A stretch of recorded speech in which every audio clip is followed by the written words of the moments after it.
সুপ্রিয় দর্শক শ্রোতা, আসসালামু আলাইকুম। কেমন আছেন? এয়ার ডিজাইন অ্যান্ড প্ল্যানিং কনসালটেন্টের পক্ষ থেকে সবাইকে স্বাগতম।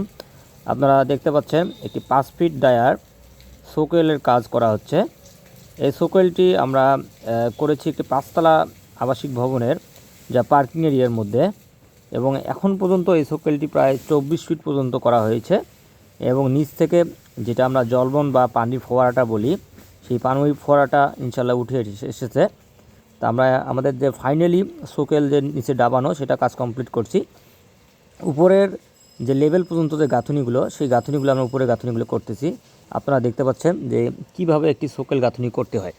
এখানে দেখেন চারদিকে ইটগুলো 10 ইঞ্চি ইট সুন্দরভাবে বিছাই দিয়ে মশলা দিয়ে এটি সুন্দরভাবে আপনাকে চারদিকে আবার সলভ করে নিতে হবে, যে কোনো দিকেই যেন বাঁকা হয়ে না যায় বা কোনো ইট যদি সরে না যায়। এই জন্য আপনাকে পুঙ্খানুপুঙ্খানুভাবে চারদিকে যে রাউন্ডটি রয়েছে সেই রাউন্ডটি সুন্দরভাবে মাপ দিয়ে নিতে হবে। দেখতে পাচ্ছেন যে শল করা হচ্ছে মিস্ত্রি, তার যে শলটা রয়েছে সেই শলটা দিয়েই এই শোকেল যে মুখটা যে রয়েছে ভেতর যে ডায়াটি ঠিক আছে কিনা এবং সঠিকভাবে আছে কিনা সেটা চেক দিয়ে নেওয়ার পরে মশলাটা আপনাকে ঢেলে নিতে হবে, এবং নেওয়ার পরে যে জয়েন্টগুলো আছে এই জয়েন্টগুলো সুন্দরভাবে মেরে নিতে হবে।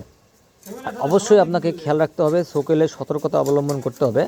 শোকেল আপনি যখনই নিচে ডাবাইতে যাবেন তখন কিন্তু আপনার শোকেল বেঁকে যেতে পারে বা সরে যেতে পারে।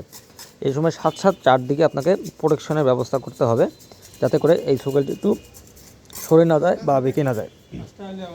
তো এই জিনিসগুলো অবশ্যই খেয়াল রাখবেন। আর একটি শোকেল কাজ করার সময় শোকেলে আমরা এখানে 4000 ইট নিয়ে এসেছি। 4000 ইটের মধ্যে দেখতে পাচ্ছেন এই কয়েকটি ইট রয়েছে। তা মোটামুটি 4000 ইট আমাদের শেষ।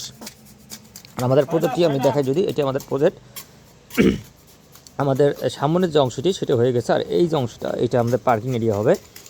এই পার্কিং এরিয়ার ভিতরে আমাদের 2 বেজ রয়েছে। এই যে এখানে দেখতে পাচ্ছেন এখানে একটা বেজ আছে, এখানে একটা বেজ, ওখানে একটা বেজ আছে, অপর পাশে এখানে একটা বেজ আছে, এখানে একটা বেজ আছে।